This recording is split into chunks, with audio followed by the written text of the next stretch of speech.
اعوذ باللہ من الشیطان الرجیم بسم اللہ الرحمن الرحیم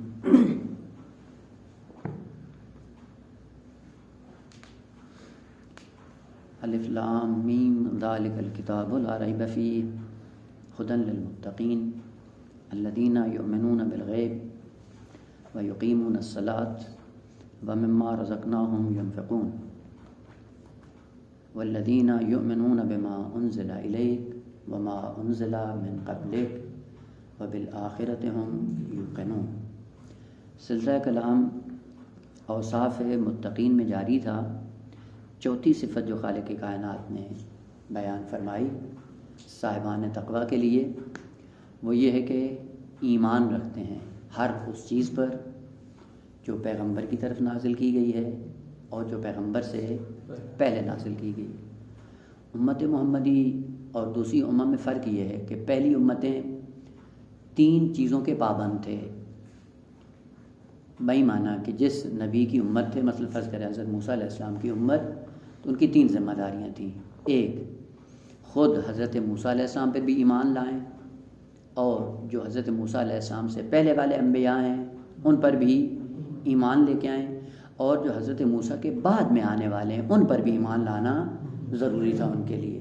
اسی لیے انبیاء کی 2 برجستہ ترین خصوصیات تھیں، ایک مصدق اور ایک مبشر۔ مصدق یعنی جو پہلے گزر چکے ہیں ان کی تصدیق کرتے ہیں، اور جو بعد میں آئیں گے ان کی بشارت دے کے آتے ہیں۔ اسی لیے ہر نبی نے یہی کام کیا ہے کہ جو گزشتہ نبی ہوتا تھا اس کی تعلیمات کو آ کر تصدیق کرتے تھے کہ 100% ٹھیک ہے وہ، اور اپنا جو آئین ہوتا تھا اس کو بھی بیان کرتے تھے، اور اپنے بعد جو انبیاء آنے والے ہوتے تھے ان کی ساری نشانیاں اور خصوصیات بتا کر جاتے تھے۔ اسی لیے ہر نبی نے پیغمبر اسلام کی تبلیغ کی ہے۔ سورہ مبارکہ اعراف میں ہے یہ آیت، لَتُؤْمِنُنَّ بِهِ وَلَتَنْصُرُنَّهُ۔ تمام انبیاء کو خداوند عالم نے ایک جگہ اکٹھا کیا، اکٹھا کرنے کے بعد ان سے میثاق لیا کہ تمہاری ذمہ داری یہ ہے کہ تم نے آخری پیغمبر پہ ایمان بھی لانا ہے اور اس کی نصرت بھی کرنی ہے۔ وہ نصرت کیا تھی کہ پیغمبر کے جتنے اوصاف ہیں، جتنی خصوصیات ہیں، وہ ساری منہ بہ منہ اپنی امت کو بتا کے جاؤ گے۔ اور یہی وجہ تھی کہ یہود حضرت موسیٰ علیہ السلام کے بعد اور حضرت عیسیٰ علیہ السلام کے بعد مدینے میں آ کے رک گئے تھے، مدینے میں آ کے ٹھہر گئے تھے۔ کس بنیاد پہ؟ کہ تورات کے سائے میں جتنی خصوصیات پیغمبر اسلام کی تھیں وہ ساری ان کو معلوم تھیں، اور یہ جو معلوم تھیں اس لیے قرآن نے کہا یعرفونہ، پہچانتے ہیں پیغمبر کو، کما یعرفون ابناءہم، جس طرح اپنی اولاد کو پہچانتے ہیں۔ یعنی جس طرح انسان اپنی اولاد کے اوصاف سے آشنا ہوتا ہے، اس حد تک کی معرفت ان کے پاس موجود تھی۔ اور اس کی وجہ کیا تھی کہ چونکہ ہر نبی کی ذمہ داری تھی کہ پیغمبر قبلی کے لیے مصدق بنے اور پیغمبر بعدی کے لیے مبشر بنے، ان کے لیے جتنے بھی حالات ہیں وہ بیان کر کے جائیں۔ لیکن امت محمدی چونکہ پیغمبر خاتم کے بعد کوئی اور نبی آنے والا نہیں ہے، لہذا پیغمبر کیا ہیں؟ فقط مصدق انبیاء قبلی کے لیے۔ تو امت محمدی کی فقط 2 ذمہ داریاں ہیں، ایک پیغمبر پر ایمان لائیں، اور ایک پیغمبر سے پہلے کے جو انبیاء ہیں ان پر بھی ایمان لانا ان کے لیے ضروری ہے۔ وہ تیسری چیز کیونکہ بعد میں نبی نہیں آئے گا، اس کی نسبت پیغمبر اسلام مبشر نہیں ہے، چونکہ بعد میں کوئی نبی آنے والا نہیں ہے، لیکن امامت کی نسبت مبشر ہیں کہ چونکہ خود بھی مرتبہ امامت پہ تھے، اور اپنے بعد ان کے جانشین خلفاء وہ بھی مرتبہ امامت پہ فائز تھے۔ ان ائمہ کی نسبت پیغمبر مبشر تھے، لیکن مقام نبوت کے لیے مبشر نہیں تھے، چونکہ نبوت اور رسالت پیغمبر اسلام پہ آ کے ختم ہو گئی۔ پس جو کچھ پیغمبر پر نازل ہوا ہے یا جو پیغمبر سے پہلے نازل ہوا ہے ان پر ایمان لانا یہ اوصاف متقین میں سے ہے۔ دوسرا معنی، دوسرا مطلب جو اس آیت کے اندر ہے وہ یہ ہے کہ اگر انزال کیا ہے، الانزال معہ، انزال کیا ہے، حقیقت انزال کیا ہے۔ سب سے پہلے معنی کر دیں، اس کے بعد پھر انشاءاللہ بات کو آگے بڑھاتے ہیں۔ انزال کا معنی یہ ہے کہ ایک ایسی حقیقت جو نفس انسانی اور روح انسانی سے دور ہو، اور وہ حقیقت روح انسانی کے اندر سمانے کی صلاحیت نہ رکھتی ہو، تو ظاہر سی بات ہے جو روح میں آنے کے قابل نہیں ہے، نفس انسانی میں آنے کے قابل نہیں ہے، ذہن انسانی میں آنے کے قابل نہیں ہے، جب تک وہ ذہن انسانی میں آنے کے قابل نہیں ہے، دور ہے، تو اس کا مطلب ہے وہ حقیقت نازل نہیں ہوئی۔ اور جس دن وہ حقیقت نازل ہو کر نفس انسانی میں بیٹھ جائے گی اور انسان اس حقیقت سے آشنا ہو جائے گا، تو اس کا مطلب ہے وہ حقیقت انسان کے لیے نازل ہوگی ہے۔ بس نازل کا معنی کیا ہے؟ ایک حقیقت کا اس طرح سے نیچے آنا کہ انسان کے لیے قابل فہم ہو جائے، اسے کہا جاتا ہے انزال یا نزول۔ بس نزول کا حقیقی معنی کیا ہے؟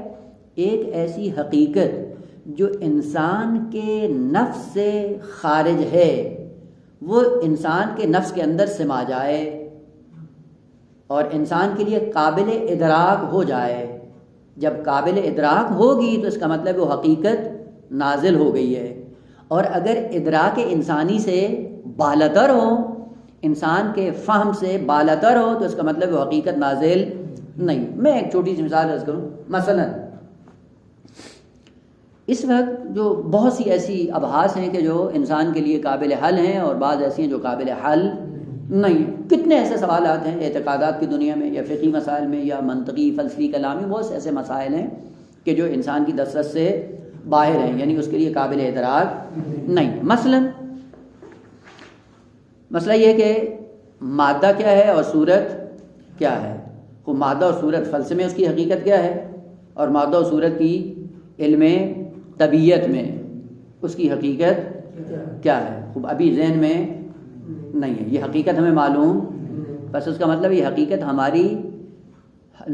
ہمارے ادراک سے ماوراء ہے، ابھی اس حقیقت سے ہم آشنا ہو۔ بس جب آشنا نہیں ہے تو ہمارے ذہن میں بھی یہ حقیقت نہیں آئی ہے۔ خوب جب نہیں آئی تو اس کا مطلب یہ حقیقت ہمارے لیے نازل نہیں ہوئی۔ لیکن جب ہم فلسفہ پڑھیں گے اور فلسفہ پڑھنے کے بعد اس حقیقت کا اگر ہمیں علم ہو گیا کہ مادہ کس کو کہتے ہیں، فرض کریں کہ استعداد کو کہتے ہیں، اور صورت کس کو کہتے ہیں کہ وہی استعداد جب بالفعل میں تبدیل ہو جائے اسے صورت کہتے ہیں۔ خوب جب اس کا ہمیں پتہ چل جائے گا تو یہ حقیقت ہمارے لیے نازل ہو جائے گی۔ نازل ہو کر، نازل کا مطلب کیا ہے؟ کیونکہ یہ حقیقت ہے عالم مجرد کی مخلوق۔ عالم مجرد کی مخلوق کو عالم مادہ میں آنے کے لیے ایک موتن چاہیے، اور وہ موتن اس کے ساتھ سازگار ہو، اور وہ کیا ہے؟ نفس انسانی۔ بس نفس انسانی ہے مجرد، اور یہ علمی بات بھی ہے مجرد۔ تو مجرد جب مجرد میں اتر جاتا ہے اسے کہتے ہیں نزول۔ علیکم السلام۔ جب اتر جاتا ہے تو اس کا مطلب ہے قابل فہم ہو گیا۔ ابھی مثال کے ذریعے عرض کروں، گندم کا دانہ ہے، خوب اس کی ایک خاص شکل ہے۔ اب اس کی صورت کیا ہے؟ وہی دانہ جو دیکھا ہوا ہے، ایک خاص شکل ہے اس کی۔ یہی شکل جو اس کی خاص ہے اسے کہا جاتا ہے صورت، وہی سامنے جو موجود ہے۔ لیکن ایک یہ ہے کہ آپ اس کو جب زمین کے اندر رکھ دیتے ہیں، زمین کے اندر رکھنے کے بعد یہ کیا ہے؟ پودے کی شکل میں باہر آتی ہے، تو یہ کیا ہے؟ شکل دوم۔ اس شکل کو کیا کہتے ہیں؟ یہ بھی صورت ہے۔ لیکن اس سے پہلے جب وہ گندم کا دانہ آپ دیکھ رہے تھے، اس میں پودے کی شکل تھی یا نہیں تھی؟ تھی، اس میں بالقوہ تھی۔ بالقوہ سے بالفعل اس کو بننا تھا۔ خوب یہ جو بالفعل ہے اسے کہتے ہیں صورت، اور جو بالقوہ ہے وہ کیا ہے؟ مادہ۔ خوب بس ابھی جب یہ پودا بنا ہے تو یہ پودا کیا ہے؟ بالفعل۔ خوشہ کیا ہے؟ بالقوہ۔ خوب جب خوشے کی شکل آئے گی تو صورت اور بدل جائے گی۔ بس صورت ہمیشہ بالفعل ہوتی ہے، مادہ ہمیشہ بالقوہ ہوتا ہے۔ بس ابھی تھوڑا بہت پتہ چل گیا کہ مادہ ہمیشہ بالقوہ ہوتا ہے، صورت ہمیشہ بالفعل ہوتی۔ اب یہ تھوڑی سی جب معلومات ہمارے ذہن میں آئی ہیں تو یہ مادہ اور صورت کی حقیقت نازل ہو کر ہمارے ذہن میں بیٹھ گئی ہے۔ خوب مثلا آپ کہتے ہیں کہ اللہ کیا ہے؟ ایک ہے، اللہ واحد۔ خوب اللہ احد، واحد کیا ہے؟ احد کیا ہے؟ ابھی پتہ نہیں ہے۔ خوب بس واحد اور احد جب پتہ نہیں ہے تو اس کا مطلب یہ حقیقت ہمارے لیے نازل نہیں ہوئی۔ اور جب اس کا ہمیں پتہ چل جائے گا، یہ حقیقت ہمارے ذہن میں آ جائے گی، تو یہ کیا ہو جائے گا؟ یہ مطلب ہمارے ذہن میں نازل ہو گیا، تنزل کر کے آ گیا۔ تنزل یعنی اوپر سے نیچے آ گیا۔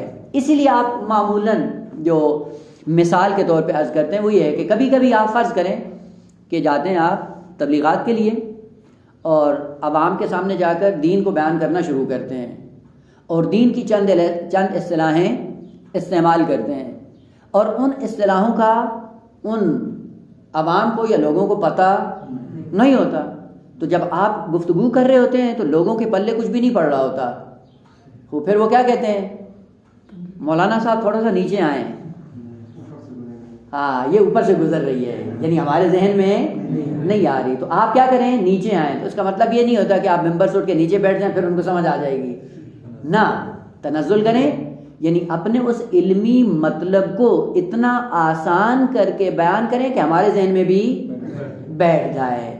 جب مثال کے ذریعے آپ بیان کرتے ہیں اور وہ مطلب ان کے ذہن میں بیٹھ جاتا ہے، اس کا مطلب کیا کہ مطلب نازل ہو گیا ہے، نازل ہو گیا، یعنی قابل فہم ہو گیا ہے۔ بس نزول کا معنی کیا ہے، ایسی حقیقت جو انسان کے لیے قابل ادراک ہو جائے، قابل فہم ہو جائے۔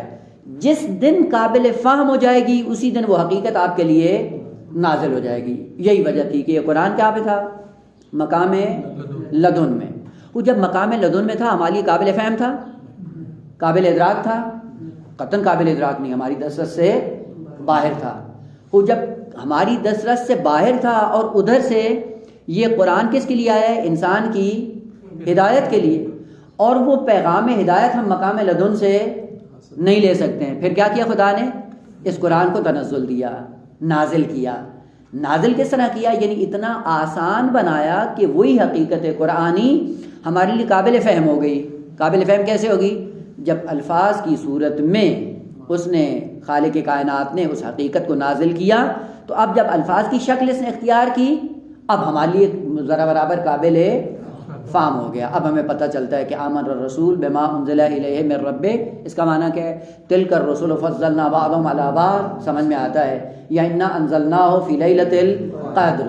اب یہ جو الفاظ کی صورت میں آیا ہے تو کسی حد تک وہ حقیقت ہمارے لیے قابل فہم ہو گئی ہے۔ بس انزال کا معنی کیا ہے، ایک حقیقت کا انسان کے لیے قابل فہم ہو جانا، اور یہ قابل فہم کو ہی نزول کہا جاتا ہے۔ بس نزول حقیقتاً قرآن میں کیا ہے، ایک حقیقت انسان کے لیے قابل فہم ہو جائے، جتنی مقدار میں آپ کے لیے قابل فہم ہوئی ہے وہ حقیقت، اتنی مقدار میں آپ کے لیے نازل ہو گئی ہے، اور جتنی مقدار ابھی ہمیں سمجھ میں نہیں آتی وہ ابھی تک ہمارے لیے نازل نہیں۔ خوب فہم کے لیے کیا کریں، قرآن کو ادراک کرنے کے لیے یا قرآن کو سمجھنے کے لیے پورا سال انسان کوشش کرتا رہتا ہے کہ حقیقت قرآن سے آشنا ہو، یہ قابل فہم ہو جائے اس کے لیے، لیکن قابل فہم اپنی بعض مختصر حد تک ہوتا ہے۔ لیکن ماہ مبارک رمضان میں یہ کیا ہوتا ہے، قابل فہم ہونا ایک وسیع پیمانے کے انسان کے لیے فرصت میسر آتی ہے۔ بس ماہ مبارک رمضان میں کیا ہے، اس کی سب سے بڑی عظمت کس چیز میں ہے، قرآن نے ذکر کیا، شہر رمضان الذی انزل فیہ القرآن، جس میں قرآن کو نازل کیا گیا۔ کیا مطلب، یعنی ہم نے قرآن کو قابل فہم بنایا بشریت کے لیے، خود پیغمبر اسلام کے لیے، خود پیغمبر اسلام کے لیے قابل فہم تھا مقام لدن میں، وہاں سے جا کر ادراک کر سکتے تھے، لے سکتے تھے، اسی لیے قرآن میں انکا لتلقى القرآن من لدن حکیم علیم، یعنی آپ مقام لدن سے آپ اس حقیقت کو لے سکتے ہو، لیکن ہمارے لیے اس حقیقت تک جانا ممکن نہیں تھا۔ مثال عرض کروں، دیکھیں اس وقت ہمارے سامنے فلسفے کی جو عمیق کتابیں ہیں سامنے پڑھی ہیں، سامنے ہیں یا نہیں ہیں، وہ سامنے ہیں، وہ آپ اس کو دیکھتے بھی ہیں، کھولتے بھی ہیں، پڑھتے بھی، سمجھ میں آتا ہے، وہ سامنے پڑھی ہوئی ہے، وہ کیوں سمجھ نہیں آتی، اس لیے کہ سمجھنے کے لیے جس چیز کی ضرورت ہے وہ ہمارے اندر ابھی ایجاد نہیں ہوئی، اور وہ کیا ہے، عربی پہ عبور ہو، عربی کے جتنے کلمات ہیں ان پہ تسلط ہو، اور پھر علم کی جتنی اصطلاحات ہیں ان سے آشنا ہوں، پھر اس کے بعد جب پڑھیں گے یہ حقیقت آپ کو سمجھ میں آ جائے گی۔ خوب سامنے پڑھی ہے لیکن قابل فہم، تو اس کا مطلب یہ ہمارے لیے نازل نہیں ہوئی۔ قرآن مقام لدن میں تھا نہ، یہ کہ نہیں تھا، اور مقام لدن یوں نہیں ہے کہ مادی کوئی سلسلہ تھا، مقام تھا، وہاں پہ پڑا ہوا تھا اور وہاں پہ ہمارے لیے قابل، نہ، وہ عالم مجرد کی مخلوق ہے، اور عالم مجرد اس وقت موجود ہے، لیکن ہمارے اندر وہ صلاحیت نہیں ہے کہ ہم اس عالم کو مشاہدہ کر سکیں یا دیکھ سکیں۔ بس اگر وہ حقیقت آپ کے لیے قابل ادراک ہو جاتی ہے تو اس کا مطلب وہ حقیقت نازل ہو گئی ہے. اور نزول کا بہترین مہینہ اور بہترین فرصت کیا ہے؟ ماہ مبارک رمضان ہے. بس ماہ مبارک رمضان میں روزہ رکھنا ادب ہے، فلسفہ نہیں ہے، حکمت نہیں ہے ماہ رمضان کی کہ روزہ رکھیں. نہ، روزہ رکھنے سے ہوگا کیا؟ روزہ رکھنے سے انسان کے اندر یہ استعداد پیدا ہو جاتی ہے کہ وہ حقیقت قرآن کو سمجھنے کے قابل ہو جاتا ہے.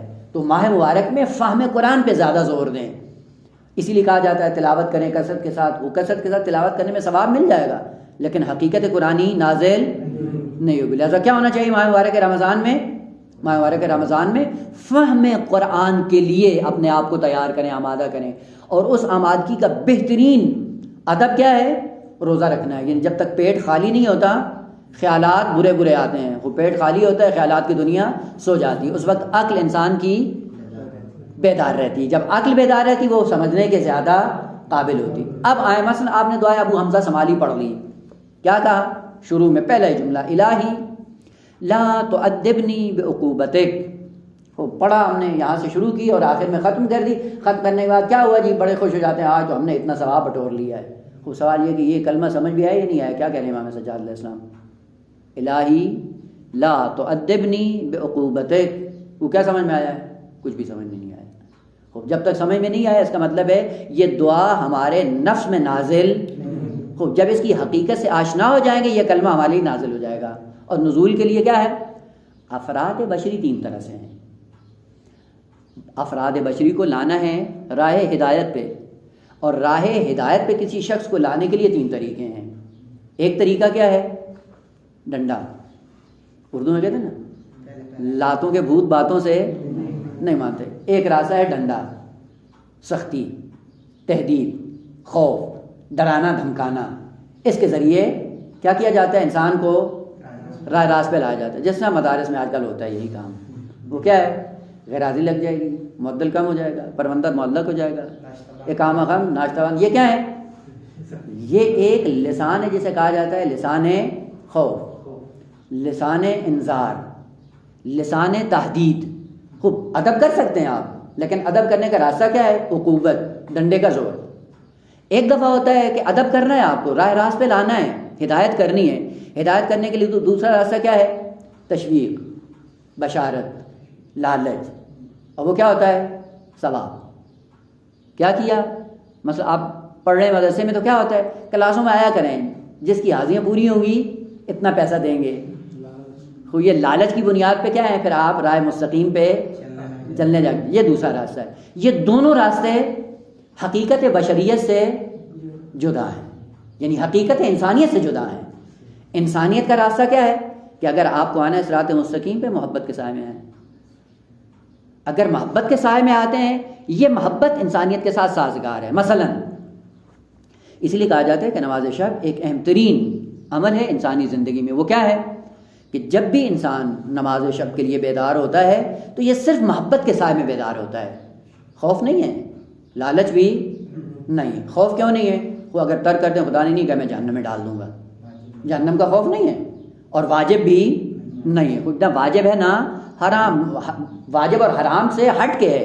خوب چونکہ واجب نہیں ہے اور پھر انسان اٹھتا ہے تو قطعاً اس کے دل میں خدا کی محبت ہے، جس کے سائے میں اٹھتا ہے اور خدا کی بارگاہ میں آ جاتا ہے. یہ جو محبت میں آتا ہے یہ کیا ہے؟ وہ عظیم ترین انسان ہے. سید سجاد فرماتے ہیں کہ میں ان لوگوں میں سے نہ ہوں کہ جن کو ادب سکھا رہا ہو خدا اور ڈنڈے کے زور پہ ادب سکھا رہا ہو. اس کا مطلب یہ ہے کہ جو ڈنڈے کے زور پہ آ کر ادب کی دنیا میں آ کر بیٹھ جاتے ہیں وہ مقام انسانیت سے گرے ہوئے ہیں. اس لیے کیا سمجھا رہے ہیں آپ کو اور مجھے؟ الہی لا تؤدبنی بعقوبتک. عقاب کے ذریعے مجھے ادب نہ سکھا، چونکہ عقاب کے ذریعے، خوف کے ذریعے، جہنم کے ذریعے انسان کو ادب کے راستے پہ لانا یہ مقام انسانیت کے ساتھ سازگار نہیں ہے. یہ کون ہے؟ غلام. یہ بردہ ہے. غلاموں اور بردوں کی لسان کیا ہوتی ہے؟ لسان لاٹھی کی ہے. لاٹھی، ڈنڈا، زور اس کے سائے میں لے کے آتے ہیں. لیکن محبت کی لسان کیا ہوتی ہے؟ محبت کی لسان الگ ہے، اور اس میں کیا ہوتا ہے؟ خالق کی کائنات کی طرف سے یہ ہوتا ہے کہ اگر تو نہ آیا تو میں اپنا قرب تمہیں نہیں دوں گا. نہ یہ کہ بہشت نہیں دوں گا یا جہنم میں ڈال دوں گا، نہ، بہشت اور جہنم کی بات نہیں ہے. اسی لیے دیکھیں امیر المومنین کی تعبیر کیا ہے؟ الہی صبر تو علی حر نارک، جہنم پہ تحمل کیا جا سکتا ہے. وکیف اصبر علی فراقک، تیرا قرب چھوڑ دوں یہ میرے لیے بدترین جہنم ہے. بس یہ دیکھیں یہ کیا ہے، یہ راستہ ہے محبت کا. آپ دیکھیں یہ مجازی محبتیں جو ہوتی ہیں اس میں جا کر دیکھیں کیا ہوتا ہے، نہ کھانے کی پرواہ ہوتی ہے، نہ پینے کی پرواہ ہوتی ہے، نہ مشکلات کی پرواہ ہوتی ہے، دیوانہ وار انسان ان کے پیچھے مرا جا رہا ہوتا ہے. کوئی یہ مجازی محبت سے عبرت لے لیں کہ یہی محبت اگر حقیقت میں بدل جائے اور اپنا حقیقی مصداق پیدا کر لے تو اس میں عظمت کیا ہوگی. پہلے جملے سے ہی دعائیہ جملہ کیا ہے امام سجاد علیہ السلام کا کہ اے الہ العالمین مجھے ادب کرنا ہے آپ کو، تو ادب کا کیا ہو ذریعہ، عقوبت نہ ہو، ڈنڈا نہ ہو، لاٹھی نہ ہو، کیا ہو، محبت ہو، تشویق بھی نہ ہو کہ اگر تم نے صراط مستقیم پہ چلنا شروع کیا تمہیں بہشت دے دوں گا، حور و عین دے دوں گا، فلاں. یہ کیا ہے، یہ لالچ ہے. میں تو حور و عین کے لیے خلق نہیں ہوا، میں تو تیرے قرب کے لیے آیا ہوں، تیرا قرب چاہیے. اور وہ قرب کیا ہے، وہ محبت کا راستہ. پس ادب انسان کو 3 راستوں سے ہوتا ہے، یا خوف، یا شوق، یا محبت. کوئی وہاں سجاد علیہ السلام کیا فرما رہے ہیں، یہ معرفت پیدا کریں کہ خالق کائنات کی بارگاہ میں جب آئیں دعا یہ کریں کہ الہ العالمین اگر مجھے ادب سکھانا ہی ہے، میری تربیت کرنی ہی ہے، مجھے صراط مستقیم پہ لانا ہے، تو کیا کروں، محبت کے راستے میں مجھے گامزن کرو. میں محبت کے سائے میں اٹھ کھڑا ہوں، محبت کے سائے میں آ کے نماز شب پڑھوں، محبت کے سائے میں آ کے تیرے دین پہ عمل کروں، محبت کے سائے میں آ کر تیری شریعت کو اپنے اس چند فٹ کی باڑی پہ لاگو کروں. خوب یہ فہم اہم ترین نقطہ ہے ماہ مبارک رمضان میں. پس نزول قرآن کیا ہے، قرآن انسان کے لیے قابل فہم ہو جائے، اور جب قابل فہم ہو اس کی بہترین فرصت کیا ہے، ماہ مبارک رمضان. پس ماہ رمضان ماہ فہم قرآن ہے، ماہ نزول قرآن یعنی ماہ فہم قرآن. جتنا جتنا آپ قرآن کی حقیقت سے آشنا ہوتے جائیں گے اتنا اتنا قرآن آپ کے لیے نازل ہوتا جائے گا. اگر ماہ مبارک نے ہم نے چند آیات سمجھ لی گہرائی سے تو اتنی آیات کیا ہو گئی ہمارے لیے نازل ہو گئی ہیں، اور جو ابھی رہتا ہے اب اس کو نزول کی ضرورت ہے. پس انزال کا معنی کیا ہے، ایک حقیقت جو ذہن سے دور ہو اگر وہ ذہن کے قریب ہو جاتی ہے تو وہ کیا ہے، حقیقت نازل ہو جاتی ہے. اب نزول کے لیے ہمارے پاس ہیں 2 چیزیں، ایک مادہ جسم بدن اور ایک ہے روح. یہ ذہن میں رکھیں بیٹا کہ فہم اور ادراک اور سمجھنا اور حقیقت کا ادراک کرنا یہ بدن کا کام نہیں ہے. بدن کا کام اصل ادراک ہے ہی نہیں. ادراک کرنا، سمجھنا، فہم یہ کس کا کام ہے، نفس کا کام ہے. یہ روح انسانی کا کام ہے. نفس کا کام ہے ادراک کرنا. اور ادراک کیا ہے، ادراک کا تعلق مادہ سے نہیں ہے بلکہ مجردات سے، معنویات سے. مثلا ابھی ہم بیٹھے ہوئے ہیں، میں بول رہا ہوں، آپ سن رہے ہیں. سننے کے بعد ایک آواز ہے جو آپ کے کانوں پہ پڑ رہی ہے. وہ کان کا کام کیا ہے، فقط سننا ہے. سننے کے علاوہ اس کا کوئی اور کام. خوب اگر یہاں پہ بھینس کو بٹھا دیں اور بولتے رہے اس کے کانوں میں بھی آواز پڑ رہی ہے. خوب اگر آواز سے ہی انسان فہم کی منزل پہ جاتا ہے تو آواز تو دونوں کو آ رہی ہے. آپ بھی سن رہے ہیں اور فرض کریں یہاں پہ کوئی جانور بیٹھا ہو وہ بھی. لیکن جانور میں اور ہم میں اتنا فرق ہے کہ فقط وہ سن رہا ہے، ادراک کی دنیا سے خالی ہے، دور ہے. لیکن ہم یہاں پہ بیٹھے ہوئے سننے کے بعد ایک حقیقت کا ادراک بھی کر رہے ہیں. یہ ادراک اگر آ جاتا ہے اسی ادراک کو نزول کہا جاتا ہے. بس ادراک ہی نزول ہے. اور یہ ادراک روح انسانی کا کام ہے، جسم انسانی کا کام نہیں ہے. خود دیکھیں قرآن پڑھا ہوا ہے، آنکھوں کے ذریعے آپ آیات کو دیکھتے ہیں، آپ بھی دیکھ رہے ہیں، اور اگر یہ قرآن کھول کر حیوان کے سامنے رکھ دیں وہ بھی دیکھ رہا ہے. وہ فقط دیکھ رہا ہے لیکن آپ دیکھنے کے سائے میں کیا کر رہے ہیں، ادراک بھی کر رہے ہیں. ایک آیت کو دیکھتے ہیں، کھولتے ہیں، یہ آیت کیا ہے، یہاں پہ کلمہ فاعل ہے، یہ مفعول ہے، یہ حال ہے، یہ تمیز ہے، یہ فلاں ہے، یہ فلاں ہے، یہ لفظ ہے، اس کا معنی یہ. آپ یہ ادراک بھی کر رہے ہیں. پس ادراک جسم کا خاصہ نہیں ہے. اگر جسم کا خاصہ ہوتا تو یہی کام حیوانات کے سامنے بھی ہوتا ہے، تکرار ہوتا ہے، لیکن ان کے اندر کوئی حقیقت نہیں آتی. بس یہیں سے پتہ چلتا ہے کہ ادراک، فہم، سمجھنا یہ کس کا کام ہے، نفس انسانی کا کام ہے. یہیں سے دوسرا مطلب فوراً ذہن میں آ جاتا ہے کہ انزال قرآن کا تعلق کس کے ہے، قلب انسانی سے ہے، روح انسانی سے ہے، نفس انسانی سے. بس جب نفس انسانی میں آئے گا نازل ہو جائے گا، اور جب نفس انسانی سے باہر ہوگا تو انزال نہیں ہوا ہے، نزول نہیں ہوا ہے، نازل نہیں ہوا. بس نزول یا انزال اسی ادراک اور اسی فہم کو کہتے ہیں جو فہم نفس انسانی کے اندر آ جاتا ہے، سما جاتا ہے. جتنی جتنی حقیقت ہمارے نفس اور قلب کے اندر سماتی جائے گی اتنی مقدار میں ہمارے لیے نازل ہو گیا ہے، اور جتنی مقدار سے ہم غافل ہیں جس کا ہمیں پتہ نہیں ہے اتنی مقدار میں نازل نہیں ہوا. بس انزال یا ادراک یا فہم شیئن واحد. بس یہ مومنین کا وصف ہے. کیا کرتے ہیں؟ یؤمنون، ایمان رکھتے ہیں. کس پر؟ ما انزل الیک، جو آپ پہ نازل ہوا ہے. کیا ایمان رکھتے ہیں؟ وہ ایمان کا مطلب کیا ہے؟ یعنی جو حقیقت ہم نے آپ کے دل پہ نازل کی ہے اور آپ ان کے لیے بیان کرتے ہیں تو اس کا ادراک کرتے ہیں. ادراک کرنے کے بعد پھر ہوتا کیا ہے؟ مقام عمل میں اس کے پابند رہتے ہیں. ایمان کا معنی یہ ہے. پہلے فقط آوازوں کو سن لینے سے آدمی مومن نہیں بنتا ہے. حقیقتیں سن لی، لیکن حقیقتوں کو سننے کے بعد اگر میدان عمل میں جامع عملی نہ پہنا ہے تو اس کا مطلب ادراک ہی نہیں ہوا ہے. یہی وجہ ہے کہ علم دو شعبوں پر تقسیم ہوتا ہے. علم خالی معلومات کو اکٹھا کرنا، اور ایک علم وہ ہے کہ جس کے سائے میں مقام عمل میں اتر جانا. پس وہ علم جو انسان کو مقام عمل میں لا کھڑا کرے وہ ایمان ہے. اور اگر فقط اصطلاحات ذہن میں آ جائیں اور ان اصطلاحات کے سائے میں انسان مقام عمل میں نہ اترے، یہ کیا معلومات ہیں، یہ ایمان نہیں ہے. بس ایمان وہ ہے کہ ایک حقیقت مجرد آپ کے نفس میں، آپ کے قلب میں اتر جائے اور اترنے کے بعد آپ کو مقام عمل میں لا کھڑا کرے. اس کو کیا کہا جائے گا؟ ایمان. اب مومنین کا بس کیا ہے؟ یؤمنون بما انزل الیک، جو کچھ آپ پہ حقیقت نازل ہوئی ہے اس کے مطابق اپنی یہ زندگی بسر کرتے ہیں چونکہ مومن ہیں. بس مومن کیا ہے؟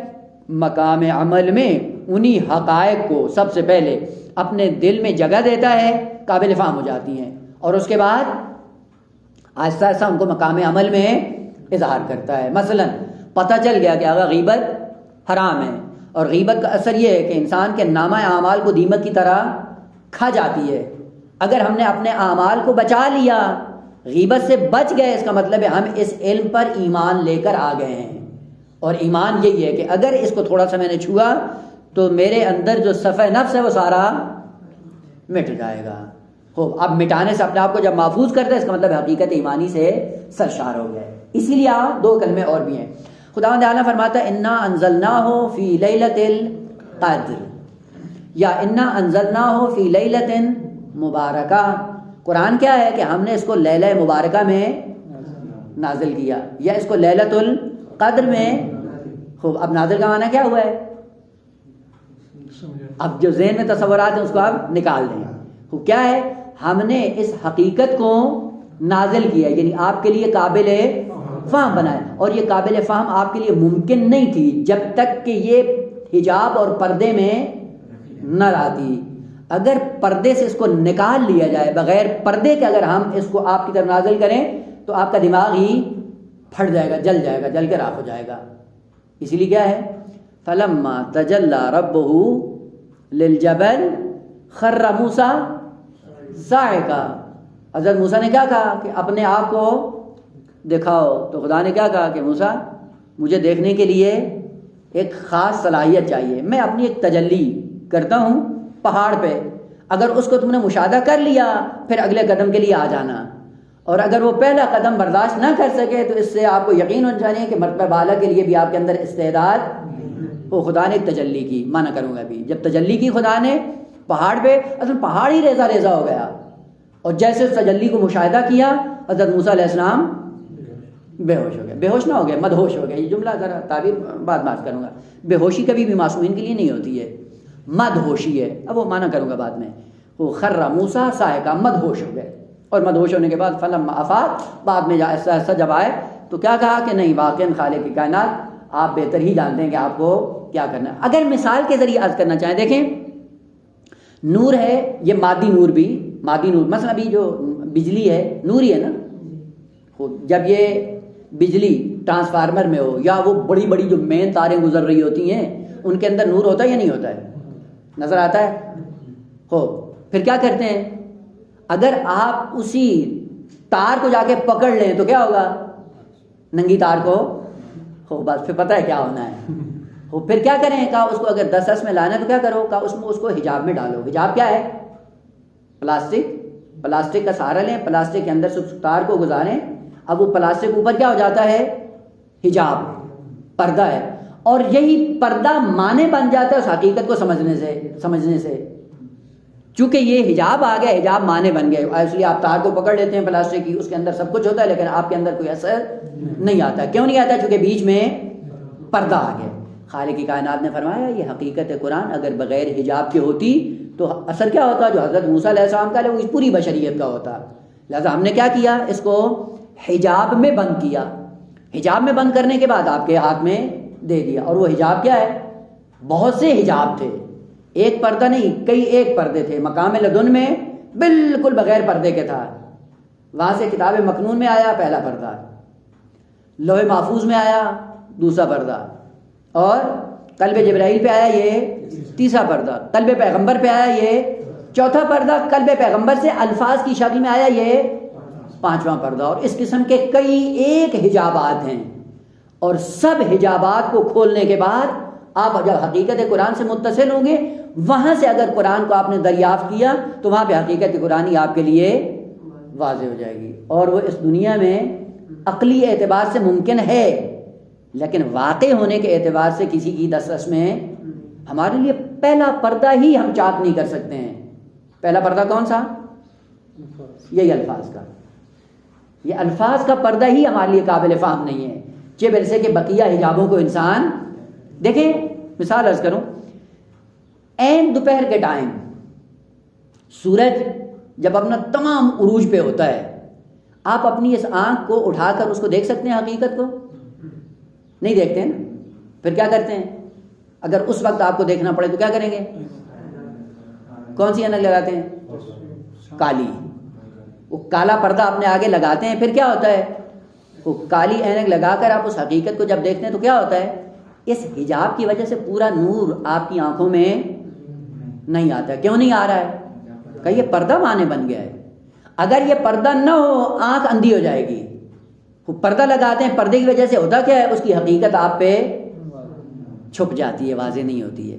بس پہلا معنی فہم قرآن میں خود یہی حجابات ہیں جن کے سائے میں خالق کی کائنات نے قرآن کو نازل کیا ہے. اور وہ آخری حجاب جس میں قرآن نازل ہوا ہے, آخری حجاب کا نام کیا ہے؟ یہی عربی ہونا, الفاظ کی شکل میں آنا. ان الفاظ کی اشکال میں خالق کائنات نے قرآن کو نازل کیا ہے. اس لیے خالق کائنات نے کیا کہا؟ انا انزلناہ فی لیلۃ القدر. لیلۃ القدر کیا ہے؟ حجاب. لیل اب مانا اس کا رات نہیں, یہاں رات ایک مصداق ہے لیل کا. لیل کا مانا کیا ہے؟ حجاب, پردہ. اگر یہ پردے میں نہ آتی, یہ حقیقت قرآن پردے میں نہ آتی تو کیا ہوتا؟ وہ انسان انسان کے لیے قابل ادراک نہیں تھا. انسان کی استعداد اتنی نہیں تھی کہ قرآن کو دریافت کر سکے. اسی لیے آپ دیکھیں جب معنی کرتے ہیں ہم نے رات کو نازل کیا, اور آیت کب نازل ہو رہی ہوتی تھی؟ عین دوپہر میں. اور ادھر قرآن کہہ رہے ہیں انا انزلناہ فی لیلۃ مبارکۃ, تو دن تھا. تو پھر کیوں خدا نے کہا کہ ہم نے لیل میں نازل کیا ہے؟ یہی وجہ ہے کہ ہمیں الفاظ کی حقیقت کا علم نہیں ہے. لیل ہے حجاب, پردہ ہے, پردے میں. اور وہ پردہ کیا کا؟ یہ الفاظ کا پردہ ہے. الفاظ کے پردے میں ہم نے اس حقیقت قرآن کو لپیٹ کر بشر کے حوالے کر دیا ہے. اب یہ اس حجاب کے سائے میں قرآن ہمارے سامنے موجود ہے. اب اس حجاب کو چاک کرنے کی ضرورت ہے. اب کیسے چاک کریں؟ وہ شہر رمضان الذی انزل فیہ القرآن. وہ شہر کیا ہوتا ہے؟ وہ اب جائیں پھر شہر کے کیا معنی ہیں, پھر معنی کو دریافت کرنے کے بعد آئیں پھر اس حقیقت سے اپنے آپ کو متصل کریں تازہ. اگر آپ اس میں صحیح معنوں میں ادراک کر لیں تو آپ نے قرآن کا پہلا حجاب چاک کیا ہے. ابھی باقی حجابات باقی ہیں. اسی لیے کہا جاتا ہے روایات میں کہ قرآن کا باطن کتنا ہے؟ کہ 70 بواطن ہیں قرآن کے, اور ایک ظاہری معنی ہے جو آپ کے سامنے بیان کر دیا جاتا ہے. تو وہ جو 70 بواطن ہیں, یعنی باطن وہی حجابات, وہ 70 حجاب کون توڑے گا؟ کہ اس کے لیے خاص استعداد چاہیے, خاص صلاحیت چاہیے. اسی لیے ایک آیت کا ایک معنی جب کرتے ہیں اور معصوم سے جب پوچھتے ہیں, معصوم کیا کرتے ہیں؟ اب وہ جتنی بشر کی مخاطب کی صلاحیت ہوتی اسی اعتبار سے معنی ذکر کرنا. اس لیے آپ جا کر دیکھیں معصومین کے بعض ادوار, مثلا ایک آیا ہے, اس نے پوچھا مولا علم افضل ہے یا مال, امام نے ایک جواب دیا. دوسرا آیا, اس نے یہی سوال کیا, جواب دوسرا ہے. تیسرا سائل آیا, سوال وہی ہے, جواب الگ. چوتھا سائل آیا, سوال وہی ہے, جواب الگ. کیا ہے یہ؟ اس کا مطلب ہے کہ اسی حقیقت کے کئی ایک حجابات ہیں. ایک حجاب کھولیں تو یہ حقیقت ہے, دوسرا حجاب الگ کرو تو یہ حقیقت ہے, تیسرا حجاب الگ کرو تو یہ. بس عزیز من, انزال قرآن کب ہوگا؟ جب ان حجابوں سے حقیقت قرآن تک جا پہنچیں. اور اس حقیقت تک جانے کا بہترین زمانہ اور بہترین فرصت کون ہے؟ کون سی ہے؟ ماہ مبارک رمضان. پس ماہ مبارک رمضان فہم قرآن کا مہینہ ہے, ادراک قرآن کا مہینہ ہے, نزول قرآن کا مہینہ ہے. اور نزول قرآن کے لیے, فہم قرآن کے لیے, ادراک قرآن کے لیے کیا کریں؟ باادب ہو کر اس کی خدمت میں آئیں. اور باادب ہونا کیا ہے؟ باادب ہونا روزے کی حالت ہے. روزہ ادب ہے قرآن کو سمجھنے کے لیے, بہترین فرصت ہے اس قرآن کی حقیقت سے آشنا ہونے کے لیے. بس یؤمنون کیا مطلب ہوا؟ آپ ادراک کرتے ہیں, ایمان رکھتے ہیں. ایمان بغیر ادراک کے ممکن نہیں ہے. کس پہ ادراک تک ہے؟ ما انزل الیک وما انزل من قبلک, جو آپ پر نازل ہو اس پہ بھی ایمان رکھتے ہیں, نہیں اس حقیقت کو بھی درک کرتے ہیں. اور جو آپ سے پہلے حقائق ہم نے انبیاء پہ نازل کی ان کا بھی ادراک کرتے ہیں, اس لیے تو متقی ہیں. بس یہی سے پتہ چلتا ہے کہ آقا فہم قرآن کی شرط اساسی کیا ہے؟ تقویٰ. اور قرآن نے کیا کہا کہ ہم نے روزہ تم پر واجب قرار دیا ہے, کیوں؟ لعلکم تتقون. بس روزے کا فلسفہ تقویٰ, اور تقوی کا فلسفہ کیا ہے؟ فہم قرآن. پس متقی کون ہے؟ کا جو تقوی کے سائے میں فہم قرآن کے قابل ہو جاتا ہے, تب قرآن اس کے لیے نازل ہو جاتا ہے. پس نزول کا معنی کیا ہے؟ کسی حقیقت کو ادراک کر لینا. اور ادراک کا کام کیا ہے؟ نفس انسانی کا کام ادراک کرنا ہے, روح انسانی کا کام ادراک کرنا ہے. اور یہاں پہ بیٹھے ہوئے اس وقت کیا کر رہے ہیں؟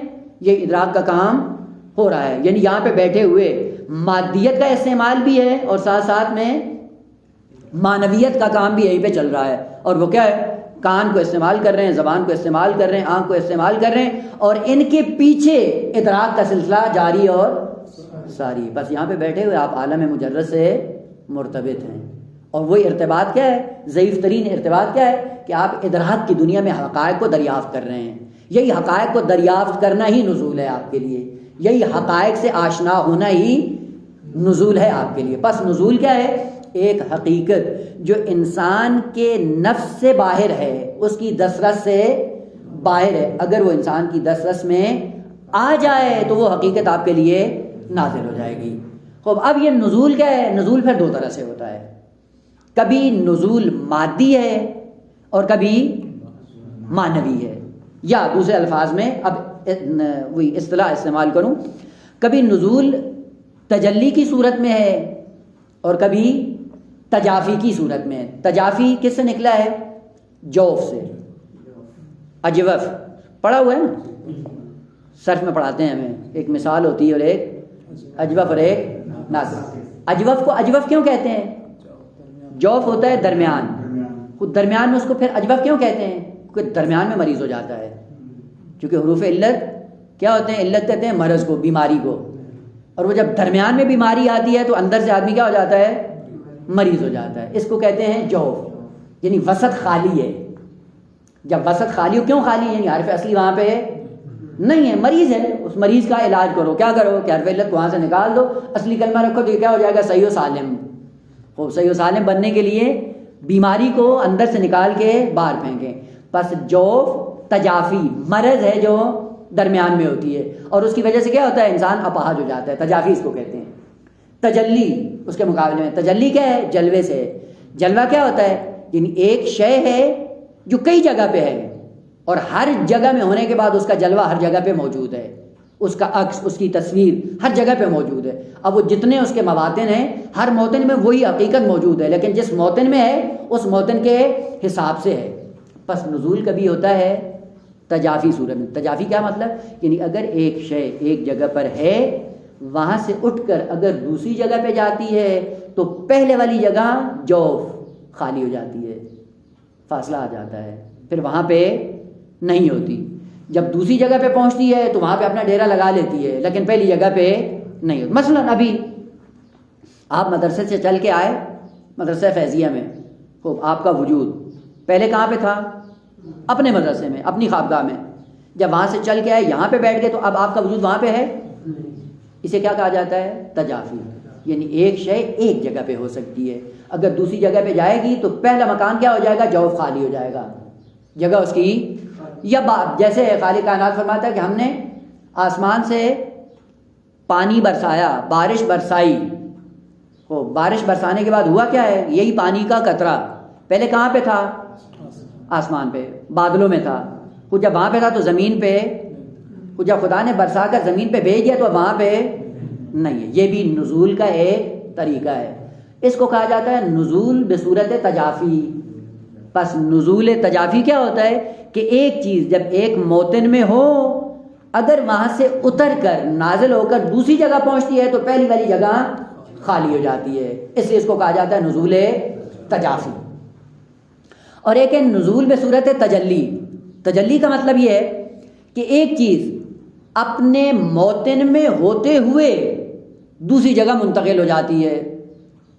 تو اس کا مطلب یہ نہیں کہ دوسری جگہ جاتی ہے تو پہلی جگہ سے اس کی جگہ خالی ہو جاتی، خالی نہیں ہوتی، پہلی جگہ پہ رہتے ہوئے دوسری جگہ میں پہنچ جاتی ہے. اگر کوئی حقیقت یوں ہو اس کو کہا جاتا ہے کہ اس نے حقیقت نے کیا کی ہے؟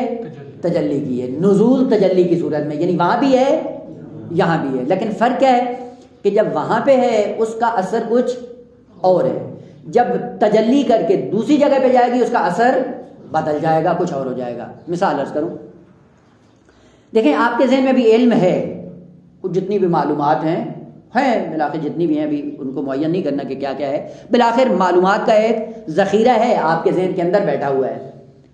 یہی جو علم کا سرمایہ آپ کے ذہن میں ہے وہ ایک حقیقت ہے نورانی بنام علم جو آپ کے نفس میں موجود ہے، وہ وہاں پہ موجود ہے. وہ وہاں پہ موجود ہے تو اس کا اثر کیا ہے؟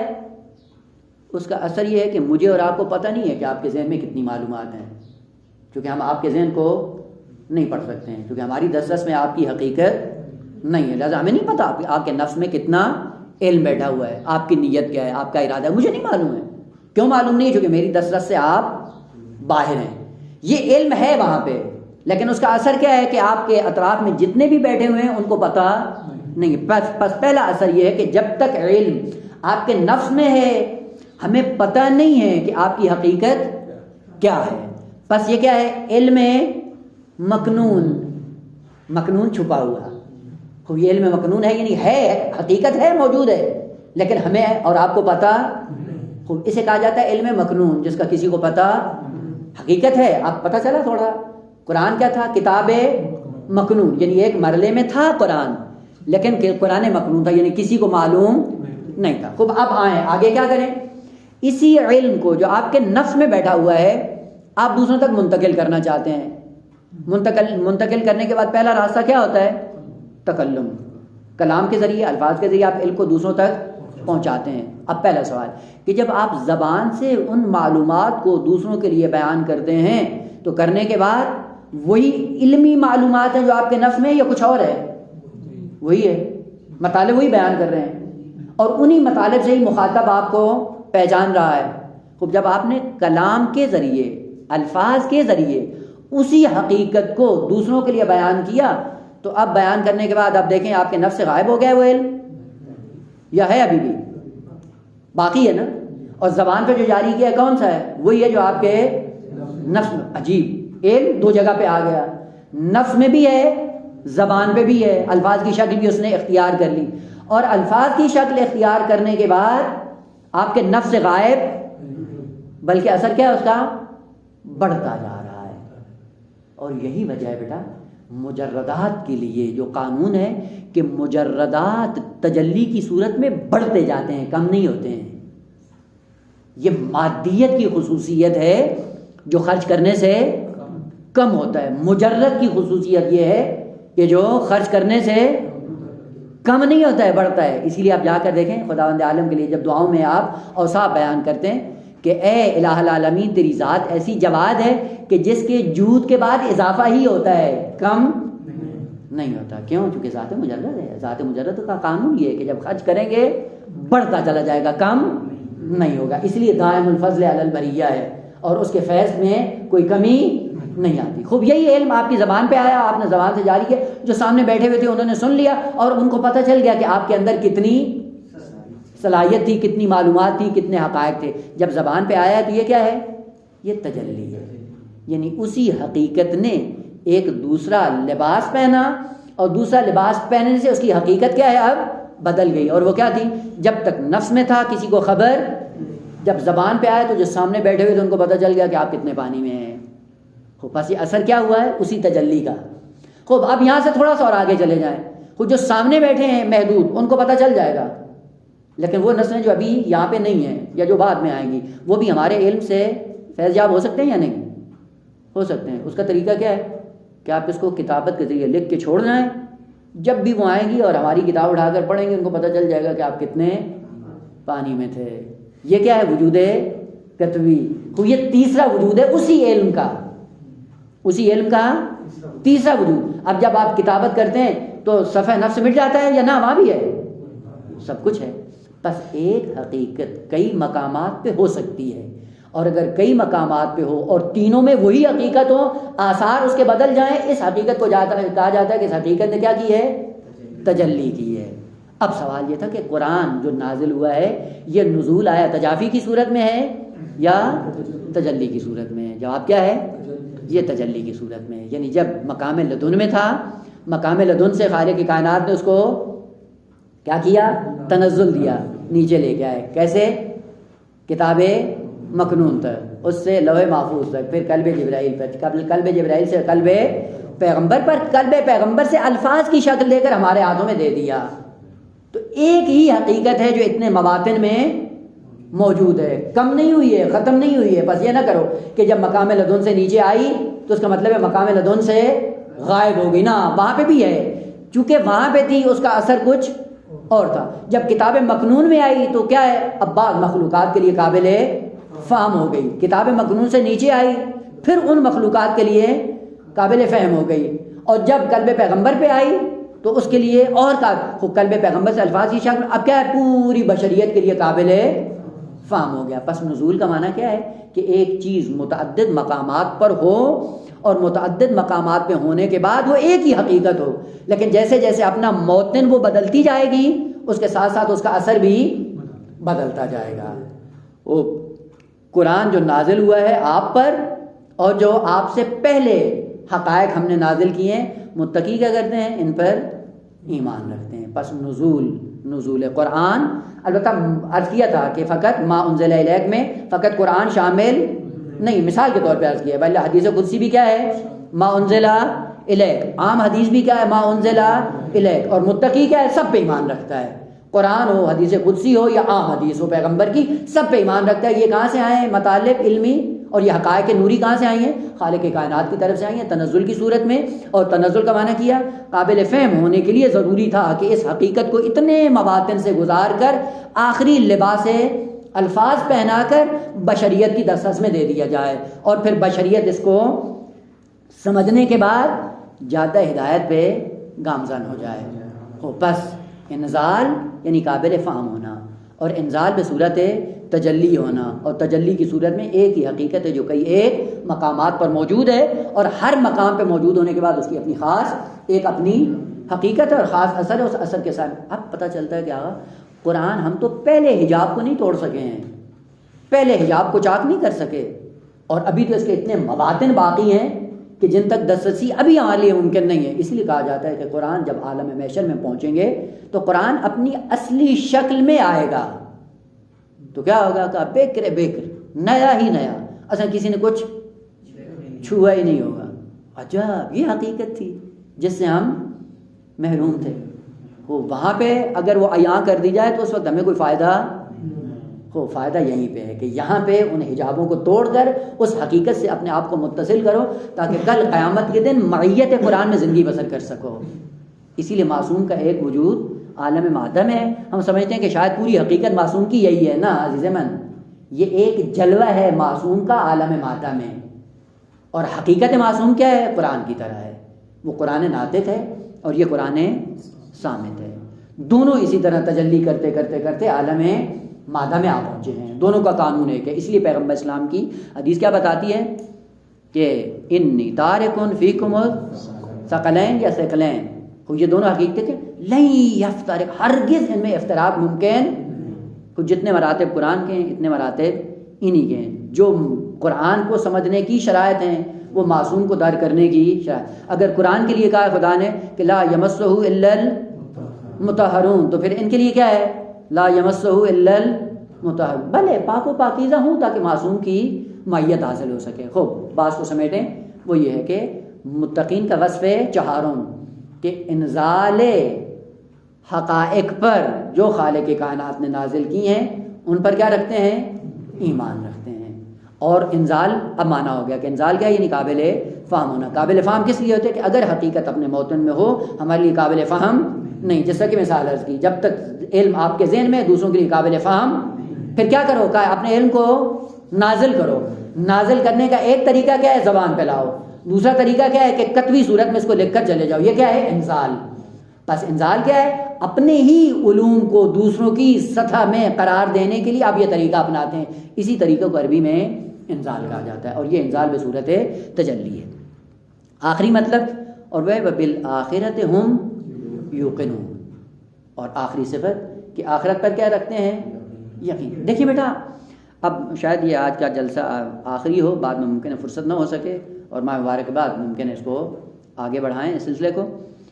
دو چیزیں حتماً ذہن میں رکھیں، لفظ آخرت کبھی اولا کے مقابلے میں ہے اور کبھی دنیا کے مقابلے میں ہے۔ یہ دو کلمے ہیں، دنیا کے لیے اولا اور دنیا، یہ دو کلمے ہیں۔ ان دو کلموں کے مقابلے میں کلمہ کیا ہے؟ آخرت۔ خوب دیکھیں، ایک لفظ ہے آخر اور ایک ہے آخر۔ آخر کیا ہے؟ اس میں تفضیل۔ آخر کیا ہے؟ اس میں فاعل۔ خوب آخر کی مؤنث کیا ہے؟ آخرت۔ آخرتن فاعلتن کے وزن پہ۔ یہ آخرت کس کے مقابلے میں ہے؟ کبھی اولا کے مقابلے میں اور کبھی دنیا کے مقابلے میں۔ البتہ لفظ آخرت دونوں کے میں، لیکن اگر دقیق تعبیر استعمال کریں تو اولا جب دنیا کے لیے استعمال ہوتا ہے تو آخرت کے لیے کلمہ کیا استعمال ہوتا ہے؟ اخرى۔ اولا کے مقابلے میں اخرى۔ اولا کیا ہے؟ واحد مؤنث کا صیغہ ہے، اس میں تفضیل کا۔ اول کیا ہے؟ اس میں تفضیل۔ اول وہی افعل کے وزن پہ، اور اس کی مؤنث کیا ہے؟ اولا۔ اس کے مقابلے میں کیا ہے؟ اخرى۔ اخرى کیا ہے؟ آخر کی مؤنث ہے۔ پس آخر اول، اولا، اخرى۔ اور دنیا کے مقابلے کیا ہے؟ آخرت، فاعل کے وزن پہ۔ خوب یہ آخرت کیا ہے، یہ اخرى کیا ہے؟ وہ پتہ چلے کہ آغا جی کون سی چیز ہے کہ جس پہ عقیدہ رکھنا ہے، اور عقیدہ رکھنے کے بعد وہ پتہ چلے کہ ہے کیا۔ دیکھیں، اگر صحیح تصور ایک حقیقت کا انسان کے ذہن میں آ جائے، اس کے بعد پھر انسان پہ کوئی چیز مخفی نہیں ہوتی۔ آہستہ آہستہ پھر انسان اپنے آپ کو اس دنیا میں لانے کے قابل ہو جاتا ہے۔ قرآنی آیت ہے، من یرد ثواب الدنیا نؤتہ منہا، جو دنیا کے ثواب کا طالب ہے دے دیں گے۔ ومن یرد ثواب الآخرہ نؤتہ منہا، جو ثواب آخرت کے طالب ہیں ان کو ہم آخرت میں دے دیں گے۔ یہ آپ پہ ڈیپینڈ کرتا ہے، آپ کہاں پہ لینا چاہتے ہو۔ چونکہ خالق کائنات کیا ہے؟ فیاض مطلق، اور فیاض مطلق کی خصوصیت کیا ہے؟ کہ حتماً دے گا۔ آپ پہ ڈیپینڈ کرتا ہے آپ کہاں پہ لینا چاہتے ہو۔ دنیا میں لینا چاہتے ہو، دنیا میں لے لو۔ آخرت میں لینا چاہتے ہو، آخرت میں لے لو۔ کیا؟ ثواب۔ اور ثواب کے بارے میں ہمارا نظریہ کیا بنا ہوا ہے؟ اب دیکھیں کتنی ایسی چیزیں ہیں کہ جو ہمارے ذہن میں بیٹھی ہوئی ہیں، جن کا روح دین سے کوئی دور کا تعلق بھی نہیں ہے۔ اور وہ کیا ہے؟ تو ثواب کا ذہن میں ہم نے کیا سوچا ہوا ہے؟ ثواب پہلا تصور ہمارا یہ ہے کہ مومنین کو ملتا ہے، یہی ہوتا نا۔ خوب سوال اگر کہ کافر کو ملے گا، تو اب ہمارا کیا ہے جواب؟ کیا کہ وہ قرآن کیا کہتا ہے ملے گا۔ عجیب، یہ پھر معضل بن گئی، کیسے ہو گیا؟ اب جائیں قرآن میں آخری بارے میں، ظاہراً اگر اشتباہ نہ کروں سورہ مطففین ہے، اس کی آخری آیات، حل ثوب الکفار ما کانوا یعملون۔ حل ثوب الکفار، سوال کریں گے اہل بہشت میں جانے کے بعد، کفار کو ثواب ملا یا نہیں ملا؟ جو انہوں نے کیا تھا، کیے گا، ان کو ثواب ملا یا نہیں ملا، جواب ملے گا ان کو بھی مل گیا، آپ کو بھی مل گیا ان کو بھی مل گیا، بس پتہ چلا ثواب دونوں کو ملتا ہے۔ عمل کے اوپر بس اس کا مطلب ہے ثواب جو ہم نے ذہنوں میں بٹھایا ہوا ہے، پہلا اشتباہ کیا ہے کہ ثواب مومنین کے لیے، کفار کے لیے عجیب۔ قرآن یہ کہتا ہے کہ دونوں کو ملے گا، مومنین کو ملے گا، کفار کو ملے گا۔ یہیں سے پتہ چلتا ہے کہ ہم نے ثواب کا معنی غلط ذہن میں بٹھایا ہوا ہے۔ جب معنی غلط بٹھایا ہوا ہے، دوسرا غلط تصور کیا آیا ہے کہ ثواب مومنین کے لیے، اس لیے آپ بھی جا کے اپنی تعبیروں میں کیا کرتے ہیں، کسی کا چھوٹا سا کام کرنا ہو تو کہتے ہیں نہیں کریں، کہ نہیں جی آگا تھوڑا سا ثواب ہمیں بھی لینے دیں، کہتے ہیں نہیں کہتے، وہ پتہ نہیں ہوتا کہ یہ ثواب جو زبان پہ رٹ لگائے ہوئے کیا بلا ہے، جب اس کا معنی نہیں ہوگا وہ معلوم نہیں ہوتا ہے۔ ثواب کہیں یا اجر کہیں یا آخرت کہیں یا اخرہ کہیں، یہ ایک ہی چیز ہے جی، جزا۔ ابھی معنی کرتا ہوں، ثواب، آخرت، اخرہ، اجر، یہ کیا ہے؟ شیئن واحد، ساری چیزیں ہیں۔ اب وہ معانی تھوڑے سے مختلف ہیں لیکن حقیقت ایک ہے۔ خوب اب آئیں تھوڑا سا وہ معنی کریں، آخرت کیا ہے؟ آخرت کہتے ہیں دوسری حالت کو، اولا کیا ہے؟ پہلی حالت۔ بس پہلی حالت کیا ہے؟ اس کو کہا جاتا ہے اولا، جو اسی کی دوسری حالت ہو اسے کیا کہتے ہیں؟ آخرت۔ تو مثلا گندم کا دانہ ہے، یہ کیا ہے؟ اولا۔ جب آٹا بن جائے گا تو کیا ہو جائے گا؟ آخرت۔ یہ دوسری حالت ہے۔ بس دوسری حالت کو کیا کہا جاتا ہے؟ آخرت۔ اور اسی دوسری حالت کا نام کیا ہے؟ ثواب۔ اور ثواب کا عربی میں معنی کیا ہے؟ بازگشت، مرجع، رجوع، پلٹ جانا۔ بس ثواب کا معنی کیا ہے؟ پلٹاوا، کسی چیز کا دوسری چیز میں تبدیل ہو جانا، وہی ثواب ہے۔ خوب ہم نے نماز پڑھی، نماز کیا ہے؟ اولا، اس کی پہلی حالت ہے، اور وہ کیا ہے؟ اس میں رکوع ہے، سجود ہے، تشہد ہے، قیام ہے، نیت ہے، فلاں ہے۔ اور یہی جو آپ نے عمل انجام دیا، یہ ہے عمل، اس عمل کو کہا جاتا ہے اولا۔ اور اسی عمل کی ایک دوسری شکل ہے جسے کیا کہا جاتا ہے؟ آخرت، یا جس کا دوسرا نام کیا ہے؟ ثواب۔ خوب نماز کی بازگشت کہاں پہ ہے؟ کہ یہی نماز آپ کے لیے کیا بن رہی ہے؟ حور العین، یا یہی بن رہی ہے نعمت، یہی بن رہی ہے بہشت۔ دیکھیں مثال عرض کروں، آپ کیا کرتے ہیں؟ بازار میں جاتے ہیں، بازار میں جا کر آپ نے میٹیریل خریدا۔ میٹیریل کیا تھا؟ مثلا چاول لیے، گوشت لیا، پیاز لیے، روغن لیا، مسالہ جات لیے، یہ خام مال آپ نے لا کر گھر میں پہنچا دیا۔ یہ جو خام مال ہے اس کو کیا کہیں گے؟ اولا۔ اور اس کے بعد پھر آپ کی بیگم محترم اگر اس کو خاص انداز میں، محبت بھرے انداز میں پکائے، اور پکانے کے بعد بہترین لذیذ بریانی بن جائے، اب یہ بریانی کیا ہے؟ آخرت۔ یہ کہاں سے آئی ہے؟ کہ آپ کے میٹیریل سے آئی ہے۔ جیسا میٹیریل تھا ویسے آخرت اس کی بن گئی۔ جیسی آخرت بنی ہے، اب جب وہ آپ کھاتے ہیں تو لذت محسوس ہوتی ہے؟ نہیں، کیونکہ اولا لذیذ تھا، مواد خام، تو آخرت اس کی اسی طرح سے ہے۔ خوب آپ اس کو تھوڑا سا اپنے حساب سے پلٹ دیں۔ آپ آلو اور پیاز اور چاول لا کے رکھ دیں، کہیں بہترین بریانی بنائے، اور بیوی بھت بنا کے رکھ دے، کیا ہوگا؟ یہ بھی کیا ہے؟ اس اولا کی آخرت ہے۔ یہ آخرت کیسے وجود میں آئی؟ کا جیسا اولا تھا ویسی آخرت ہے۔ بس آخرت کیا ہے؟ ایک ہی چیز کی دوسری حالت۔ اس دوسری حالت کو کیا کہا جاتا ہے؟ آخرت۔ اسی دوسری حالت کو کہا جاتا ہے ثواب، اسی دوسری حالت کو کہا جاتا ہے اجر۔ میں نے روزہ رکھا، یہ کیا ہے؟ اولا ہے۔ اس کی ایک شکل بنے گی، کیسے بنے گی؟ کہ جیسا آپ دو گے ویسا اس کی شکل بن جائے گی۔ اسی لیے خالق کائنات نے کہا کہ ہم بہشت تمہیں دیں گے، وہ کیا کریں گے؟ ہمارا کام کیا ہے؟ کہ اعدت للمتقین، اعدت کیا ہے؟ تیار کی جا رہی ہے، آمادہ کی جا رہی ہے۔ کس کے آرڈر پہ؟ آپ کے آرڈر پہ۔ جو میٹیریل آپ دو گے خدا حکم دے گا ملائکہ کو کہ تیار کرو، جیسا آپ نے سامان دیا ویسے ویسے تیار ہو جائے گی۔ تیار میٹیریل دیا ہے گندم، توقع ہے کہ آم کا پیڑ وہاں پہ ملے گا، یہ ممکن نہیں ہے بیٹا۔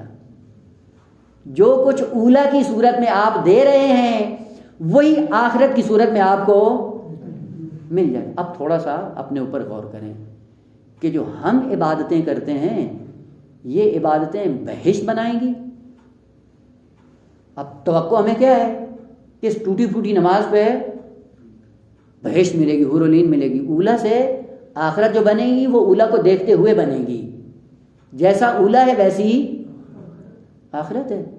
خوب میں نماز پڑھ رہا ہوں اٹھک بیٹھک اجارے کی، نیت کیا ہے؟ چند ایک سیکنڈ منٹ کے بعد اٹھک بیٹھک کرنے کے بعد خوب وہ آ جائے گا ہاتھ میں. خوب آپ نے آخرت تو لے لی. اب توقع خدا ہمیں اجر دے گا. اجر کدھر سے دے گا؟ وہ تو لے لیا تم نے.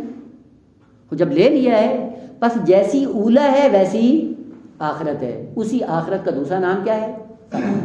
ثواب. ثواب کیا ہے؟ بازگشت. وہی گندوں کا دانہ جب آٹا بنتا ہے یہ کیا ہے؟ ثواب.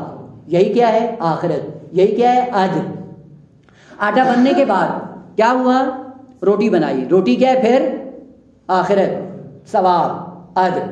گلے سے اتری. گلے سے اترنے کے بعد گئی میدے میں. میدے میں کیا بن گئی؟ خون. خون بن کے دل میں آ گئی. دل کے بعد کیا ہو گیا؟ پوری باڈی چل رہی. یہ باڈی کس پہ چل رہی ہے؟ ثواب کے بل بوتے پہ، آخرت کے بل بوتے پہ. کس کی آخرت؟ وہی گندم کے دانے کی آخرت ہے. یہ مراحل طے کرتی آئی اور جب آپ کے وجود کا حصہ بنی تو اس نے کیا اثر دکھایا ہے کہ آپ کی لاش کو چلا رہی ہے. اور یہی خون جب آپ کے علم اور نظریے میں تبدیل ہوگا، یہ آخرت دیگر ہے، یہ ثواب دیگر ہے، تو اس کے بل بوتے پہ کیا ہوگا؟ اس نظریے اور علم کے بل بوتے پہ روح انسانی میں حرکت آئے گی. تو جیسی آخرت بنے گی ویسی روح کے لیے بقا ہوگی. اگر یہ آخرت جہنمی شکل عطا کر لیتی ہے، بنا لیتی ہے اپنی، یہ نفس انسانی کیا ہو جائے گا؟ بقائے جہنمی. اور اگر یہ نظریہ اور علم نور کی شکل اختیار کرتا ہے تو روح انسانی اور نفس انسانی کیا بن جائے گا؟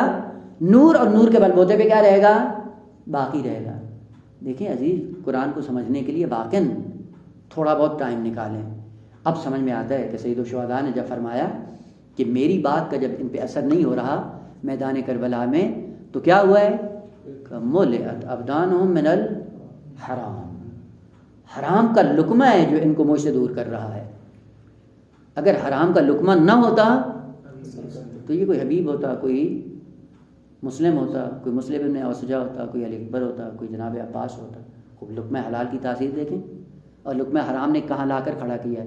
اور لقمہ حرام نے اس حد تک آخرت والی شکل بدلی کہ معصوم کا قتل تقرب خدا کی نیت سے کر رہے ہیں. اس حد تک انسان پست ہو جاتا ہے.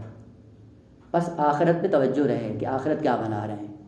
اولا سے کیا بنے گی؟ آخرت. اور وہ آخرت کیا ہے کہ اس پہ متقی کا یقین ہوتا ہے، شک بھی نہیں. کیا ہوتا ہے؟ خوب اس گناہ کی آخرت کیا ہے؟ متقی کو پتہ ہے کہ اس کا انجام، بس آخرت ہے انجام. آخرت ہے وہ شکل دیگر. آخرت کیا ہے؟ وہی ثواب. آخرت کیا ہے؟ وہی اجر جو ملنے والا ہے اس پہلی حالت کے بعد.